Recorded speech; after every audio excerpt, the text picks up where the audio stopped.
Սիրելի հեռուստադիտողներ, շարունակում ենք մեր հաղորդումը եւ Ռուբսիմի հետ միասին այսօր փորձելու ենք ձեզ շատ պարզ եւ մատչելի կերպով ներկայացնել երկաթի կարեւորության մասին, թե ինչ դերակատարություն ունի երկաթը մեր օրգանիզմում, խոսքը բնականաբար երկաթ միկրոէլեմենտի մասին է։ Պարզելու ենք, թե ինչ խնդիրների առջև է կանգնում, երբ ունենում ենք երկաթ միկրոէլեմենտի դեֆիցիտ, որ սննդամթերքներն են առավելապես հարուստ այս տարով, ինչպես ենք լրացնում պաշարը, այս եւ շատ այլ կարևոր տեղեկություններ կփորձենք փոխանցել։ Ռուբսիմե, ողջունում եմ։ Ողջույն։ Հալի սկսենք։ Ինչ գիտես երկաթի մասին։ Միանգամից նյարդաբանական եւ որպես մարդ, ով երկար տարիներ ունեցել է երկաթ դեֆիցիտ, այսպես անձնական տվյալ հայտարարեմ եւ իհարկե նյարդաբանական առումով, քանի որ շատ հաճախ դիմում են օրինակ հոգնածության, մոռացկոտության, ցրվածության, ուժերի էներգիայի պակասով, առաջին կասկածը դա հնարավոր է երկաթի պակաս ունեք եւ գոնե 1-2 այսպես բացառման մեխանիզմով լաբորատոր տեստեր եմ սովորաբար նշանակում, որպեսզի հասկանանք հեմոգլոբինի կապված երկաթի ֆերրիտինի քանակը, հենց թեկուզ ֆերում ուղղակի արյան մեջ պարզելու արդյոք այդ գանգատները երկաթի պակասով պայմանավորված են թե ոչ։ Այսպիսով, եթե ամփոփեմ, հակիրճ ասեմ, երկաթը մեր կարևորագույն էներգետիկ էլի պաշար է, վառելիք է, որը շատ կարևոր է մեզ առողջ մտածելու, առույգ ուժեղ լինելու եւ առհասարակ շատ վիրուսներ թարմ ինչու ոչ, այո, թարմ լինելու, երկար երիտասարդ լինելու, որտեվ թե մաշկի, թե մազերի ինձ թվում է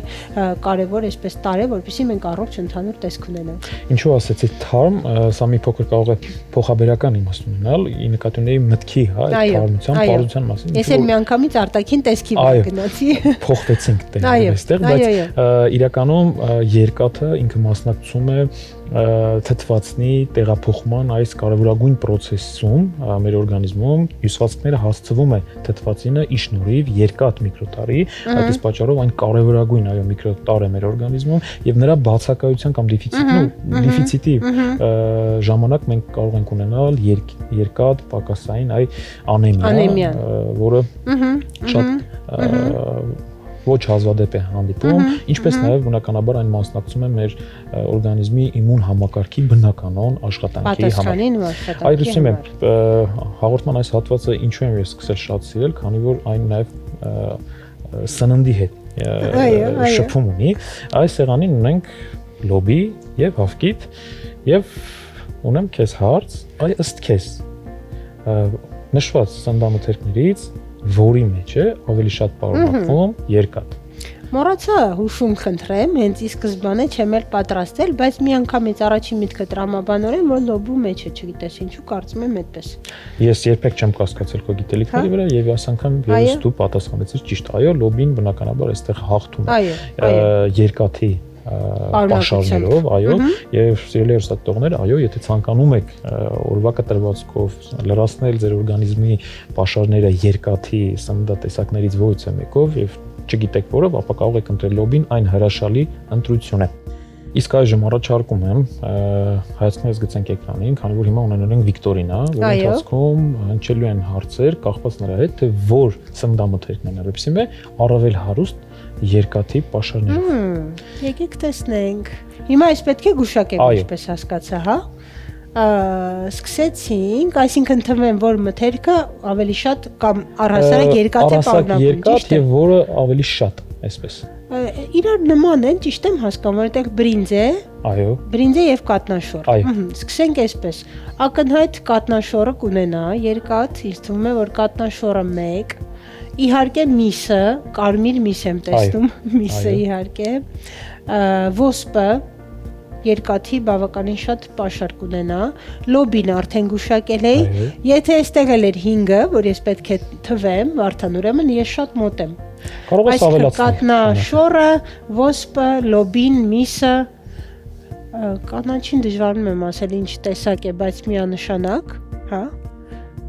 Դերևս ես քեզ ճիշտ պատասխանները չեմ ասի։ Այո, կանաչին սպանախ է կարծես թե, հաստատ ունի սպանախը երկաթ։ Դե ինչ, ես կարծես թե թվեցի ամենաակնհայտը, որ վստահ եմ, հա, երևի թե այսքանը։ Նշեմ, որ քո պատասխանների մեծամասնությունը ճիշտ էին, բայց հիմա նշեմ ըստ պարունակության։ Բնականաբար տավարի միսն, ինչպես նշեցիր, պարունակում է բավական ոչ փոքր քանակներով երկաթ, 2.6 մգ, լոբին 5-ից 6 մգ, ոսպը 3-ից 4 մգ, սպանախը 2.7 մգ, հնդկացորենը 2.2 մգ, ձուն ամենաքիչ պարունակող մթերքներից է, բայց պարունակում է 1.8, այո, եւ չամիչը 1.9 մգ։ Ո՞ր զարման, կատնաշորը միթե չի պարունակում։ Այո, պետք է նշենք, որ կատնամթերքը որպես այդպեսին մեծ քանակություն երկաթի սպիտակություն, բայց երկաթ չի պարունակում։ Պատեցրել եք ինձ։ Շնորհակալություն ճիշտ պատասխանների համար։ Դե ուրեմն սիրելի Վարդան, արի թվենք այն բոլոր ախտանշանները, որոնք կարող են առաջանալ ինչպես երկաթի ավելցուկի, այնպես էլ պակասի դեպքում։ Պակասի դեպքում,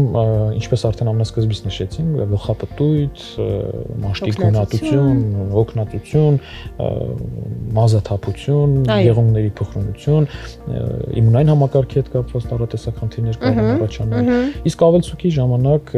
կարող ենք ունենալ լյարդի եւ նաև այլ օրգանների հետ կապված տարատեսակ խնդիրներ։ Եվս մեկ անգամ, սիրելի հեռուստադիտողներ, ցանկանում ենք նշել, որ